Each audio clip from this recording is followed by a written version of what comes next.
ओम हरि ओम हरि ओम हरि ओम। साल में 24 एकादशी का व्रत रखा जाता है जो सभी भगवान विष्णु को समर्पित है।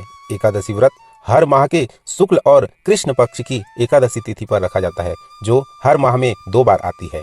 मान्यताओं के अनुसार सभी एकादशी अपने विशेष महत्व रखती है, परंतु सफला को सबसे प्रमुख माना गया है। देव पंचांग अनुसार पौष मास के कृष्ण पक्ष की एकादशी को सफला एकादशी का व्रत रखा जाता है। इस साल 26 दिसंबर 2024 को सफला एकादशी का व्रत रखा जा रहा है। दिन सृष्टि के संचालक भगवान विष्णु की आराधना करने पर सभी कार्यों में सफलता हासिल होती है। कहते हैं कि सफला एकादशी पर लंबे समय से रुके हुए कार्यों को करने पर उनसे सफलता अवश्य मिलती है। धार्मिक ग्रंथों के अनुसार सफला एकादशी अपने में ही सफलता के अर्थ से परिपूर्ण है। इस तिथि पर भगवान विष्णु और माता लक्ष्मी की उपासना से साधक को हर क्षेत्र में सफलता प्राप्त होती है। इस वर्ष 2024 की आखिरी एकादशी कृष्ण पक्ष की एकादशी तिथि की शुरुआत 25 दिसंबर 2024 को रात 10:29 पर होगी। इस तिथि का समापन 27 दिसंबर को रात 12:43 पर होगा। उदया तिथि के अनुसार 26 दिसंबर को सफला एकादशी का व्रत रखा जाएगा। इस एकादशी का पारण 27 दिसंबर को सुबह 7:12 से 9:16 तक आप पारण व्रत का कर सकते हैं। आइए एकादशी से संबंधित जो व्रत कथा है उसे हम आज श्रवण करते हैं। महाराज युधिष्ठिर ने पूछा, हे जनार्दन, पौष कृष्ण एकादशी का क्या नाम है? उस दिन कौन से देवता का पूजन किया जाता है और उसकी क्या विधि है? कृपया मुझे बताएं।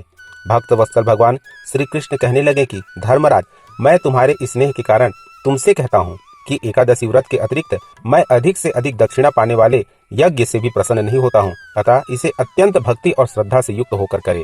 हे राजन, द्वादशी युक्त पौष कृष्ण एकादशी का महात्म्य तुम एकाग्रचित्त होकर सुनो। इस एकादशी का नाम सफला एकादशी है। इस एकादशी के देवता श्री नारायण है। विधि पूर्वक इस व्रत को करना चाहिए। जिस प्रकार नागों में शेषनाग, पक्षियों में गरुड़, सब ग्रहों में चंद्रमा, यज्ञों में अश्वमेध यज्ञ और देवताओं में भगवान विष्णु श्रेष्ठ हैं, उसी तरह सब व्रतों में एकादशी का व्रत श्रेष्ठ है। जो मनुष्य सदैव एकादशी का व्रत करते हैं वे मुझे परम प्रिय हैं। हे राजन, अब इस एकादशी का कथा सुनिए। चंपावती नगरी में एक महिष्मान नाम का राजा रहा करता था। उसके 4 पुत्र थे। उन सब में लुम्पक नाम वाला जो पुत्र था वह पापी, सदा पर स्त्री और वेश्यागमन तथा दूसरे बुरे कामों में अपने पिता का धन नष्ट किया करता था। सदैव ही देवता, ब्राह्मण, वैष्णव की निंदा किया करता था। जब राजा को अपने बड़े पुत्र के ऐसे कुकर्मों का पता चला तो उन्होंने उसे अपने राज्य से निकाल दिया। तब वह विचारने लगा कि कहाँ जाऊं, क्या करूं। अंत में उसने चोरी करने का निश्चय किया। दिन में वह वन में रहता और रात्रि को अपने पिता की नगरी में चोरी करता तथा प्रजा को तंग करने और उनसे मारने का कुकर्म करता। कुछ समय पश्चात सारी नगरी भयभीत हो गई। वह वन में रहकर पशु आदि को मारकर खाने लगा। नागरिक और राज्य के कर्मचारी उसे पकड़ लेते किंतु राजा के भय से छोड़ देते। वन के एक अति प्राचीन विशाल पीपल का वृक्ष था। लोग उसकी भगवान के समान पूजा करते थे। उसी वृक्ष के नीचे वह पापी लुम्पक जो है वह रहा करता था। इस वन को लोग देवताओं की क्रीड़ा स्थली मानते थे। कुछ समय पश्चात पौष कृष्ण पक्ष की 10वीं के दिन वह वस्त्रहीन होने के कारण शीत के चलते सारी रात्रि सो नहीं सका। उसके हाथ पैर अकड़ गए।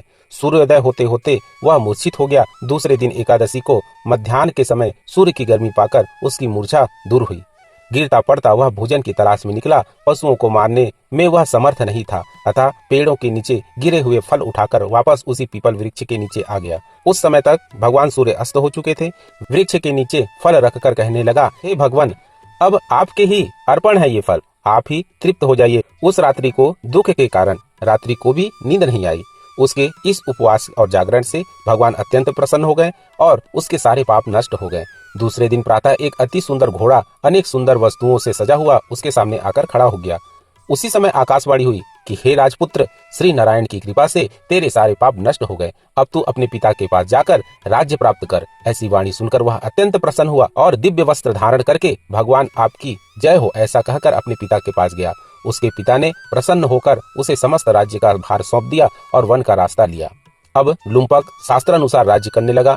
उसके स्त्री, पुत्र आदि सारा कुटुंब भगवान नारायण का परम भक्त हो गए।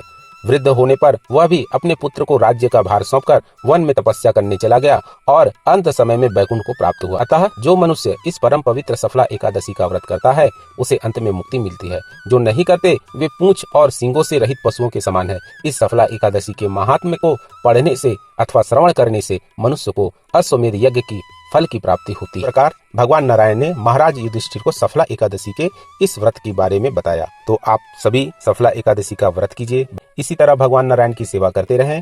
जय कृष्ण, राधे राधे।